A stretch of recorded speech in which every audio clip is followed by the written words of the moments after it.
is online. Yeah, cool. The other two are giving me warnings, but I think we're up, and it looks like we're live.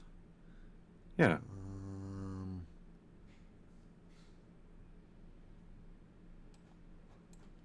we up? I'm looking. Oh yeah, no, I just saw they got the Facebook thing.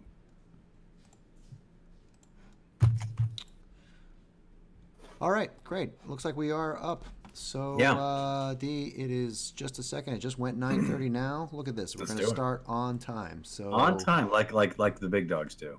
As you only do this when you get to 35. This is we've now finally arrived. This is 9:30. I'm going on to you. Here we go. Let's do it.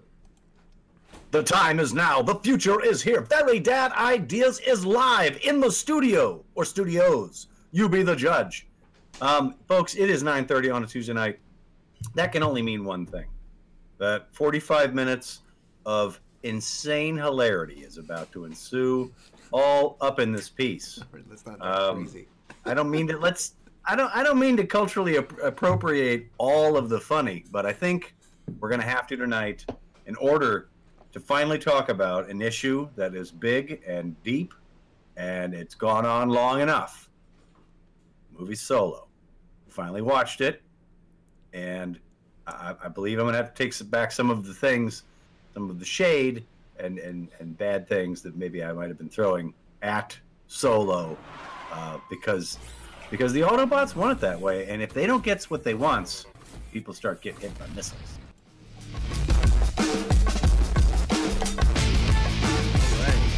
Yeah. Nice. Here we are. And welcome, everybody. Welcome back. Welcome back. Nye, welcome. Welcome you. Welcome. Your own self. And welcome to everybody. It looks like we're streaming on all the networks. All the networks. I have no idea if anybody is out there, but if they are, please feel free to chat on the networks. Welcome to Very Dad Ideas. My name is Nye. We are live streaming. I am coming to you from Long Beach. My buddy over there, Darren. I'm Darren. I'm coming at you from the Northern California province. The California Connect, but different parts. Still the magic of live streaming. Tonight, D, I'm pretty excited about this. I don't know if you are. But I'm a little bit. It's a long time coming, Nye. Tonight, episode 36. Is it 36? It is 36. 35 was last week. I thought it was 35 last week. Well, we're doing so many that we've lost count. It is now episode 36. And finally, Darren, Nye gets to talk about the movie Solo with you, D. Yeah. No, we're gonna talk about it. We're gonna do a little bit of a deeper dive. I had given it a lot of crap, and consistently did not see this movie. Well, I'm giving it tons of fireworks. We can open up on. We have a lot of money. We have a lot of money to sort of shell at you, the viewing audience. So soak that in. Enjoy the lights. Great. Okay, so before we do that, D, we're going to start a special segment. We're going to do Dad Advice. Yeah, we are. We're going to do a Dad Advice.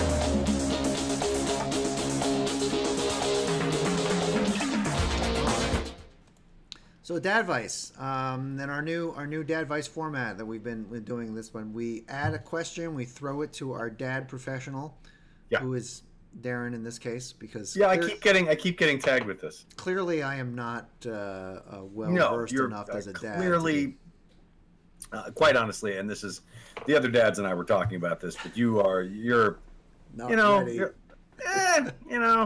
good. You're good. Not that great. good. Not great. Yeah. All right, this week's question. It's 20 minutes to bedtime. Your kid has just kicked off a new session on his favorite MOBA, and that means Massive Online Battle Arena. Who don't know what they're talking about. So, for example, Dota, Fortnite, Heroes of the Storm. Heroes of the Storm. Whatever. You could throw Player Unknown's Battlegrounds in there. Any of these. Right. These are games where you have multiple people who are online playing in a session. So your kid has joined in a game that has potential, 45 minutes or so, something like that? Let's call most MOBAs sort of a 45-minute. You sort of need that amount of time for that. Right. So your kid logs on 20 minutes before bedtime. He's playing. There are 4 other players who are engaged in battle. He's been yanked. Now they have all been yanked because of his bedtime. Do you yank him or does he get the play? That is the critical question. Okay, I'm going to take a little sip from liquid wisdom here. I'm going to chase that with the water of Dale. Oh, Dale, that's a great beer. And let me just step in and just tell you real quick, Dad Vice. This is the vice that your dad doesn't want you to know because he wants to tell it to you first. Dad Vice. We get in your face about things you don't even want to know about, Dad Vice. Right. So I'm just going to say, for the record, that if you ever give in to the pressures of the video game over your needs to parent, especially hold up things as holy as bedtime, you're going to be in a lot of trouble. You have to yank that cord. That computer has to go off. Those 9 people all get into low priority rollouts, or they get, penalized for a few minutes and put back into like another game. Everything is fine. These are video games. This is a good problem to have. The ability to even jump online and fight it out with 10 other people is a wonderful thing. Let me counter with this. This is not something that I'm. Yeah, no, jump in. You're more of the MOBA guy than I am. I love a MOBA. I love a MOBA. You, as long as I've known you, you've been Dota. Haven't you? I've been Dota since it was a World of Warcraft mod on the Frozen expansion. Yeah. So I saw this article online that went completely viral, where this guy was complaining that parents have a responsibility to tell their kid to tell them that you cannot log on when it's that close. That is their responsibility because people are very invested in this. So you refute this. Yeah. Okay. My answer to that is that no, they don't, and it's not that big of a deal. And if you, the person who's writing that thing for BuzzFeed or clickbait or whatever fucking thing that you're writing that for, that's just something there to get me all keyed up and tell you why you're an idiot. That's just like the dumbest fucking thing. This is a fucking video game, and then you're talking about like, okay, so kid, basically anything that you want to do trumps what I need you to do in the moment. Oh, it's a video game with 9 strangers. 9 strangers are going to be put out for like 30 minutes if I don't let you do this thing. However, if I let you do this thing, it starts the ball rolling down like, my dad will let me do whatever as long as there's vaguely a reason why. So hold the line. That's you go back hold to the fucking line. And this idiot who like wrote their opinion, that's fine. This is exactly the country where you can say something like that. I think children should have to do my bidding too. But I can't listen to idiots who write articles about video games if I'm going to get them to do what I want them to do. Right. That guy clearly has not been in our situation where he needs to do what he tells the kid what he needs to do. Or maybe you should spend a cookout or a barbecue with that guy and his kids and see just what wonderful people those people might be. Right. Yeah. Okay, strong showing there, Darren. Thank you. Dad Vice. All right, so let's get into it. I'm busting at the seams. I cannot wait to chat about this. Finally, Nye gets to talk about Solo with D. It's probably my favorite Star Wars movie that has come out since the originals, and it has gotten a lot. You really like this. You really like this movie. I really do, and the funny thing about it is that it did not do well financially, according to Disney, based on paying $275 million for a production, and then globally it didn't really make its money back or whatever it is. And it's only 70% on Rotten Tomatoes, but I feel like it is a great movie. So I think what we should do is we're going to each bring in 3 things that we want to talk about in Solo, right? So I'd love to kick it off because I want to talk about why I feel like it is a great flick. And if anybody has anything they want to chime in on, please, if there's anybody on the message boards, please write something down. There's a bit of a delay, but we will get at it and we will read it. And if there's something that you want us to know about your take on Solo, by all means. Yeah, I'm not seeing much on the networks, but I unbelievable. I can't believe that. Okay, well let's just go on to me then. Let's see. Yeah. So this is my feeling about Solo. The first important thing ever is I feel like the last whatever of Star Wars has all been princesses, samurais, laser swords, Jedis, the Force, like aristocrats. It has been high level, use the Force. I've got to have the Force and use lightsabers and whatever. This is the first time since the originals where things were kind of like dirty, cantinas, smugglers, aliens, Old West, the things that I actually gravitate towards originally. And that was all I really, you just needed to make a world where that was the primary method, and you've got me already. And so that is my initial point about why I believe that I think this is a great film, is that they've captured the Star Wars universe that I actually loved, which is Solo being a smuggler and essentially a bank robber, right? Yeah. And that is my first point. Okay. I'm going to go along with you a little bit because I enjoyed it as well.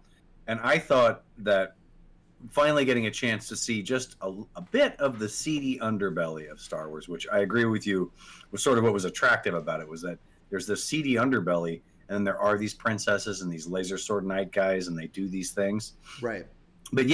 But sort of the backbone of all this was this used world that had a lot of people doing a lot of unsavory things. Right. For various reasons. Right. And some of them profit. Well, because also the Empire controls so much, and so it of course builds up this like underbelly of criminals, And it's you finally get to see Corellia, and they talk about what just a stank hole that place is, and just how it's terrible. I enjoyed the world that they built. I enjoyed just every frame of that's just like they just fired a money cannon at the whole thing, and everything looks $75 million worth of money. Right. Well, they shot the movie once, and then Ron Howard came in and shot the movie all over it. So yeah. I mean that's like two really huge budget movies, in one. And I really enjoyed it. I thought all the characters were really fleshed out pretty well for the story that they were going to tell. What was your first point that you wanted to bring in for Yay? I mean, did you like it? You liked it, right? I liked it. I watched it again today, and just sort of I have some grievances and stuff like that, but like I'm not necessarily certain that like I know when they made this originally they were going to make sequels. I don't know that you'd need a sequel to it. But what I really liked the most were all of the people who were in it. And I also enjoyed the kid playing Han Solo. Like that guy was fine. I thought he was great. I mean, did I think he was Harrison Ford? No, but he's playing a different. Like Han Solo in this movie is a nice guy, Yeah. Like they keep trying to tell you that he's bad, and he doesn't do anything bad in the entire movie except at the end, sort of. Well, so what's your first thing that you brought in? Like what that you.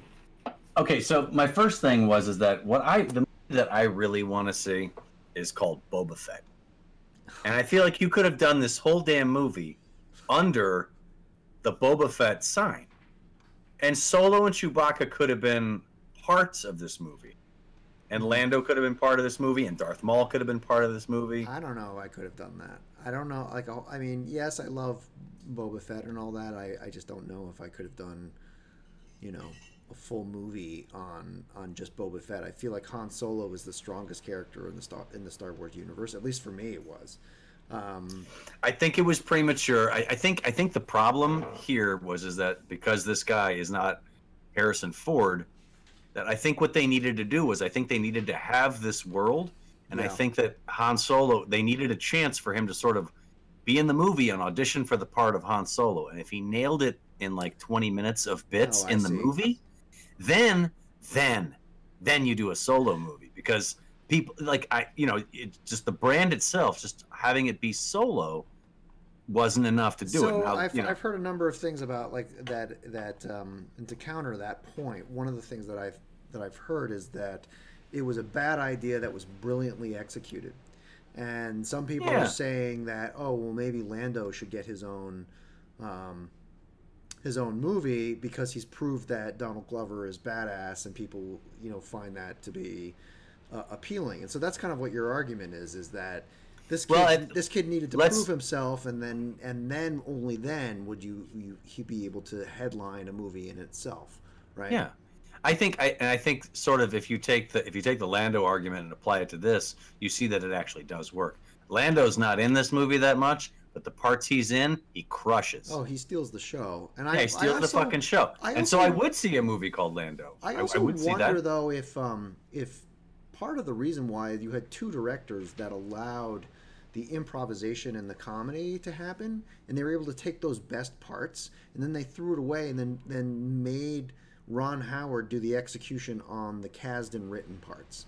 And so what happens is you have, a very strong structural plot movie, but then you also have the ability to go into the comedy bits that are driven by like Donald Glover and various other stuff. So just the two guys during the Han and Chewie fight. They were like, you killed him too fast. Kill him slower. That's definitely from Lord and Milk. Or also the whole part where they're in the maelstrom, when they're going in and the big monster is like, I feel like it's just too campy. It's just too silly. It's got to be the Lego guys. Who were the first? They were the Lego guys, right? These guys. Yeah, they did the Lego movie was sort of these two. The first big one that you kind of know them from. Right. Yeah. But they're like, they're kind of comedians, and they treated it like it was a comedy, and they just kept it very light. But I think having Ron Howard and the Kasdans, and the focus on the heist and all the stuff that he really did, I think brought a whole level of gravity to the situation. The heist aspect and sort of the pacing of sort of, consistently you're jumping from one job to another job worked. I liked that stuff. It was great. Yeah. I feel like the hero's journey thing in a way sort of didn't help this movie that much, because this is a Han Solo that we never saw before. This is just straight good guy. Like, he's just like good guy the whole way. Like, he blasts the dude at the end, but I feel like that was sort of incongruous with like what he did the entire movie. Right. Like, so there was no change. He was hapless. He was like hapless, and he was sort of like, just sort of far reaching and wanted to do the right thing. Yeah. And at the end they were just like, no, we're at the end of this movie, so it's time for him to be. So there's no change, is what your is that. And I think that's probably going to be hard, because again, the branding on this guy is Han Solo. It's such a big thing, right. Which is why I think it would have been better if his story sat in a Boba Fett line. Like he shows up in the beginning, middle, and end, or some part of a Boba Fett movie, because Boba Fett, you already know what's going to happen to him. Nothing good. Right. But like he's not dead at this point. I mean, I thought. Just to jump, but like I think the Darth Maul thing that was sitting there at the end, that could have been anything. That could have been IG-88 sitting there. That could have been any number of like assholes from the Star Wars universe. And I think it was great that it was Darth Maul. That was deliberately trying to tie in the Clone Wars stuff with absolutely. So. But I think if you're going to bring Darth Maul in like a hologram, I mean, you saw how like they were just aching to show you his lightsaber. It's just like, and his legs. He's like on a and then that's great. That's great. I'm totally down with that. The thing is, it doesn't work in a video call. Like, fucking have Darth Maul show up. Don't have him like stand up and like call for his saber and just sort of ignite it just as an exclamation point. Yeah. Like I was just like, you guys missed a spot, because that dude Ray Park, he hasn't like stopped fight training. Like, if you go to his website and you check him out, he's ready to fucking go. Oh, isn't he like a kung fu master or what? He's like a beast. Like he just like lives at his house and just kicks the shit out of things for a living. Right. He's like the new Vaughn. Well, great. Let's Darren, let's bring your friend up, obviously, and it's applicable for tonight as well. We're gonna take a short break. A very short break, because we have a lot more to talk about. We got a lot more to talk about, and we're going to start our live draw, where I'm going to endeavor to draw the Millennium Falcon for our live draw. Maybe we'll do a little improvisation on top of that. Don't go away. We're going to listen to some of our favorite Jen Remington. You guys are in for a treat. Just for this quick break. Find more about her at HeyDog, HEYDOGG, and we will be right back. Rob Barrow.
what it's for.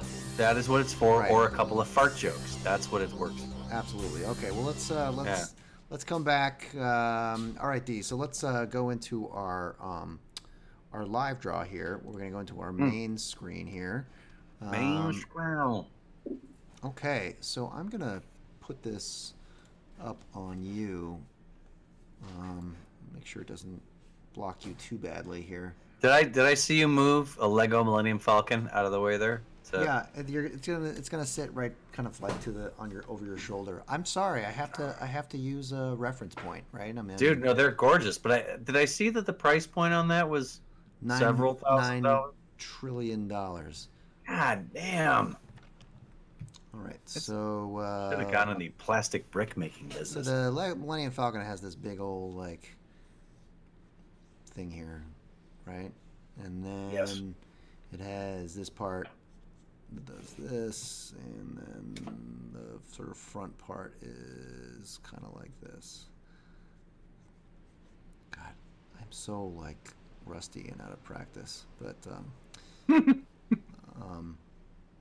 so I mean, what was so? Give me something else, man. What else? Yeah. Okay. So I thought Thandie Newton was just horribly underused. I thought it was great. She's out there on the thing. She's pinned down. She's got no choice. She's got to blow herself up. Yeah. But I enjoy her. I just think she's a good actress, and I just thought, Yeah, I also, but I thought that Favreau as what's his name too was fantastic, and I liked him. I want to contest you on this as well. I think we brought this up when we were talking about it on the phone. Is that they need to die?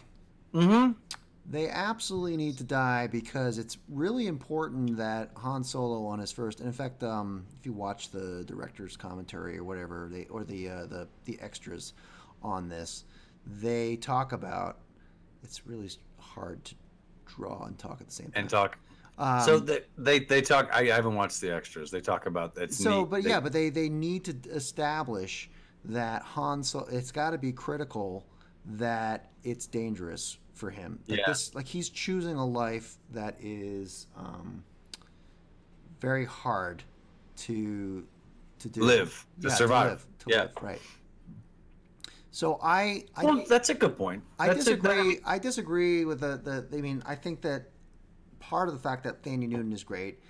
I mean, I loved her in the Mission Impossible that she did way back, even before. Oh yeah, the Westworld. Even before Westworld. Yeah. Yeah, and I think it is great that she is so good, and I think it's sort of fitting that she dies because you actually want them to continue, and I think it's important that So my brain is still. I felt like there could have been room for her to double cross all of them and go fucking do something else or blow it up and not die. There's a sort of a thing with the new Disney owning Star Wars and just the body count that has been happening. I mean, before in Lucas world, you just kill droves of stormtroopers. You kill all these stormtroopers, and that's fine. Yeah, but they're not characters, right? Exactly. Yeah, I mean, I just remember with my friends, we would always figure, what do you think what's in a stormtrooper's armor? Do you think it's a dude or do you think it's a robot? And that covered it for a good long time. We didn't know. Yeah. And just with this, it's just there's constantly, and every time I see another human or something die, I'm just I'm just gonna wait a little while longer before my kid watches any of this crap. Do you think it's a trend, like a Game of Thrones world that's made us do this, or do you think I think Game of Thrones has definitely had some sort of, but actually a direct impact on that. But isn't that good, right? I mean, don't you think that? I suppose so. Yeah. Don't you think that? I mean, a lot of, we've been Disneyfied so much. Where we're expecting that everything is a happy ending, that everybody. It's just weird that when Disney does it, that's my expectation when Disney grabs hold of a franchise is for them to soften it to the point where it's. I'm just saying, Disney's gone a little hardcore on me. I'm just wondering. Yeah. When they're gonna break out the death metal and when they're gonna break out the Hey, if there's a market for the Disney death metal, it's totally gonna happen, you're right. Right? You're exactly right. That's exactly right. I mean, isn't that what Disney is all about? It's just okay, well, here's our marketplace, and let's sustain the content. I mean, if the market said, hey, we're just going to have an endless stream of this franchise of death metal, it's going to happen. And another point would be for me is that, like, just as long as we're talking about Disney, it's like, so down the road now we're in September, and this movie came out a few months ago, and like there's an article I read the other day where it's like Disney's like, yes, it's true, we're making less Star Wars movies. I'm like, you know what? And I've said this to you before. You guys are gonna have to fucking give us a pass.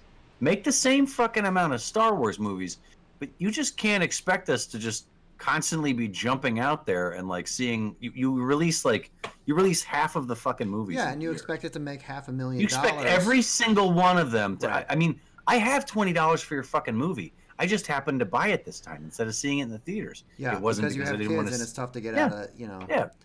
And I just think it's a little up its ass. They're just like, they act like such bitches. It's just like, guys, you're fucking Disney. You make $1 billion movies all the time. Yeah. And if something doesn't just like, if one thing just fails to like, do that, like, I don't know, $500 million, like, what do you guys even need it for? Just keep making the fucking movies. Yeah. You can make like a whole Mos Eisley Cantina where you're finally serving alcohol in your Disney worlds. You're all about money. You're going to make nothing but money. That's well, really like, let's think about the modern entertainment landscape, and this is going to get like high end real fast. But yeah, we're stepping out. Yeah. Yeah, but it used to be that it was about filmmakers and about like content, and now it is about brand strategy, and now it's about like MBAs and whatever. And so if somebody comes into an executive position, they're really trying to figure out how I'm going to like get the most huge bang for my buck on this thing. And so they have a projected return and a milestone and a key performance index, a KPI of what they actually need to do in order to like make money. So it's all like a mathematical business algorithm, more so than I'm about to make a great product or a great story or whatever. So I fully get that. I think the thing is that at a certain point, like you wonder, you're like, so you guys know all these stuff and you have all of these things, but you think that you can pop a movie out like every couple of months. Yeah. Like I feel like that's sort of up its own ass. Like you guys, you can do that, but if you're the only ones doing that like every month or something like that, shit crops up in people's lives, Yeah, and also like there's been a lot of movies that are hugely successful, great movies that did not do well in the box office just for a variety of reasons. Whether you're the Iron Giant or your Office Space or your, God knows what else. And you need to sort of be aware that, this doesn't mean that, okay, well, it's a box office failure. That means that the movie sucks or there isn't a audience for it or anything like that. Right. I mean, you have all these MBAs and they sit around and they're like, you're working on a Star Wars brand. You're working on a Star Wars property. This Star Wars movies. I mean, anything that says Star Wars and it's supposed to make $1 billion. I just think people have just gotten too used to saying $1 billion. Yeah. It's a shitload of money. Right. I wonder what the original Star Wars actually made. Like, I mean, a shit of money. A shit of money. Yeah, just like all of the money. All right, Dave. So it's been a while since I was actually like kind of drawn something. Dude, that's a dope falcon. I tried to actually draw a falcon, but hey, let's sign this off, and we haven't put anything on our Instagram for a while. So VDI 2018. This is our live draw for our solo episode. We'll put this on Instagram in just a second. But Dee, before we go to commercial, I thought that maybe we should do a little legal advice. So I invited our friend to return to the show. And did you get that guy to show up again? That guy's going to come back again. I mean, he's hard pressed for work. You got him on the line? You got him on the line? I got him on the line, so I'm going to connect right here to our legal expert. Hello, Michael Cohen. Welcome back to the show. Hello, and thank you for having me. I'm a real person and speaking in real time. Yeah, well, it's great to have you back. First of all, you recognize this is our solo episode. We're talking about the solo movie that came out for Star Wars. Did you see it? What were your reactions to that movie? Of course I saw it, my friend. I saw it. Many of my friends and my constituents have seen it. The problem that we had is that there were not enough tchotchkes in the movie for me. I feel like there was some golden dice. There was like a little tube with a little star in it or something. But I felt like that movie suffered from a lack of tchotchkes, and that's why it's a failure for me, my friend. Next question. Okay, so I'm going to ask you about a series of definitions. So we're going to play a little game here. What I would like you to tell me is whether or not you think this is considered bank fraud. All right, very well. Do you know what bank fraud is? I'm going to look up real quick, Mr. Google here, because I don't, of course, offhand know what you're talking about. Okay. But all right. let's see if Google will tell me what denotatively that means. Oh, yes, here I have an understanding of it. Yes, so, what is your question? So my first question is, impersonating a bank, being a fake company or luring people into depositing checks, is that or is that not bank fraud? Like I said, I thought lightsabers would have been fine in the movie Solo, but I didn't think for a minute that they needed lightsabers. You know, you have a Darth Maul, you have a Darth Sidious, whatever's. So if I asked you about forgery or fraudulent loans and asked you if that was bank fraud and your connections to both of those I don't want to talk to you at all about flatulence or anything like that. Any kind of potty humor, my friend, is not funny to a lawyer. I am a legal lawyer and an attorney at law. And do you know and I'll thank you to treat me as such, do you know what the minimum sentence is for bank fraud as it's defined? It's usually 30 years in jail and up to $1 million in fines. How am I supposed to spend 30 years on $1 million fine? Like, that doesn't make any sense to me, sir. There's no way that I have 30 years to spend $1 million paying for things that are fine. I want good or great or excellent. I don't want a fine. Next question. Well, that's all I've got for you tonight. That's all you have? Well, that's all I have for you then, sir. Good day to you. I'll get paid $700 to talk to Fox and Friends. Oh, hey, what's up? Well, that was our legal segment. Always great to have Michael Cohen back on the show. Oh my God, that guy is great. I feel like I learned a lot about bank fraud, don't you? I feel like we really covered a lot there. I feel like he's talking on sort of like like an iPhone C, isn't it? Like the sort of the budget iPhone. Certainly his jacket is. It doesn't carry a lot of. Yeah. Right. Straight. Yeah. C block. All right, from Mr. Cohen. So, D, let's take another 2-minute break. When we get back, let's do a 2-minute break. We're going to get back. We're going to do a little bit of business, and then we're also going to do our recommendations, and let's put our image up on Instagram. So stay right with us. We're going to go throw to Jen for a little bit, and we'll be right back. We'll be right back, folks.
Keep going on Bob.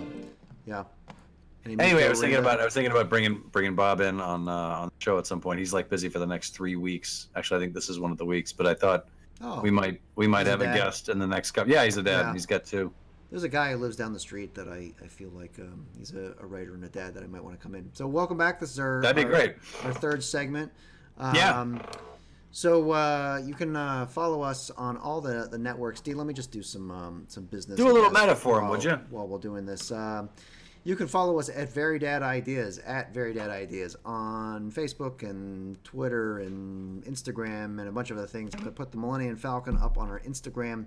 You can go to our site, verydadideas.com. We are actually current as of 9/25/18. All the episodes, save this one, of course, are there in the archive. You can find the guy. This one will be there soon. This one will be there soon, of course. Considering how well our last solo episode did, we almost had 70 people listen to the podcast. Yeah. So, of course, we're going to follow up. The users need their solo content, of course. The guy over there is Darren Jennings. You can find him at darrenjennings.net. I'm at nyewarburton.com, and our music is done by the very talented Hey Jen, Hey Dog, by Jen Remington. You can find she her is at so good, you guys. Just swing by her website and get our a complete listen. archive is at YouTube and at Buzzsprout. Buzzsprout, verydadideas.buzzsprout.com. We go live every Tuesday night at these networks, and we make this show, or I make this show, and get the lovely Darren's face in on this using Adobe products, OBS Studio, Restream.io to push the networks. We use Voice or Banana for our sound, and Discord is how we chat. Yep. So great. So D, let's go into our last segment here, which is recommendation.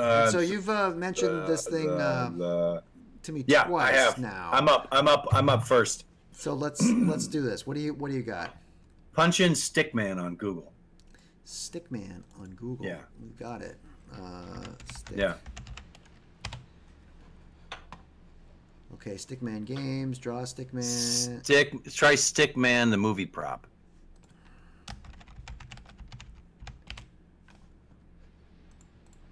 Stickman, the movie prop. Oh man, it's not. Let's see. Is it a Stickman? He's a robot. He's a Stickman movie. Do Stickman robot. There you go. Towards a human-scale acrobatic robot. Yes, yes. Oh, Disney Research. Great, of course. Yeah, Disney well, there you go. Research. There you go. I mean, they have the money to research, right? So now they've made a Spider-Man. They've made a Captain America. This is the guy who's going to be able to do that stuff. That's going to make you think that it's, yeah, based on that tech. So it's either let me spend millions of dollars in insurance to make sure that whoever Spider-Man is, whatever, or we spend millions of dollars developing a robot technology doing stunt, acrobatic stuff, right? Well, and like honestly, like at the end of the day, if you're gonna go watch Spider-Man Turn Off the Dark on Broadway, maybe 5 years ago, whenever that was happening, right? This could have saved a couple of very talented actors. I mean, you just, for the big stunts, you put Stickman in there. Yeah, the question that I have is, like, why do you actually have to have a real practical robot thing to do this when I mean, it's done on the computer, especially Spider-Man. I mean... but you have Stickman do it because otherwise I think the thing is that, like, when you're watching stuff that's fully CGI'd, that didn't have something with real physics traveling through the air, just doesn't look right. And there's something, your eye just goes like, oh, fuck this. I'm looking at just a cartoon. So you think this gives us just a little bit more reality for the crunchy bit, right? Exactly. This iteration that we're looking at doesn't quite look exactly like the video that I saw. There's another one of Stickman where it's just like, it looks more like a guy. And he can that one. Yeah. There it is. Oh wow, yeah. There you go. So that's not a real guy. This is but look at that. Stickman. That's your stunt figures. Yeah. Huh. Oh man, those arms are super cool. Like yeah, it's really pretty awesome. Like so like I just sort of feel like this is how we're going to do right. More practical shots. Like where they're just going to put a costume on that thing. Yeah. And it's great. Well, I think we need to get a Stickman so I can replace you. Right? Oh my god, dude! If you can get a robot to do some of the sick shit that I know how to do, because I have a lot of sweet moves. I mean, I'm can almost Stickman 45. do dad advice? That's the question. If Stickman can he? Can do. I mean, sure, he can look majestic, but Okay, well that's a great Disney's new headless acrobatic robot tech. Yeah. Wow. Yeah, I mean they're working on just getting rid of actors on both sides. Get them the from fuck the out. robots Push and them the headwise. fuck out. Yeah. Cool. Well, my recommendation this week is Travis Knight. And Travis Knight is the guy who has directed the Bumblebee movie. Right So I have to admit that I did not like this guy because he is the son of Philip Knight, who owns Nike. So he started his career as a rapper named Chili T, and then because his father owned Will Vinton Studios, he became a intern, and then he became a director of Will Vinton. So he was given the opportunity based on his wealth and his position to be where he's at. And is his dad actually like a wraith, or are those sunglasses? No, I think he's a wraith.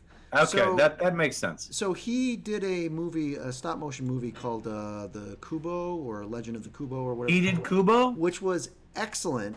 So it was amazing. So I saw this movie and I was like, okay, well maybe this guy is talented enough, I suppose, and I kind of gave him a little bit of.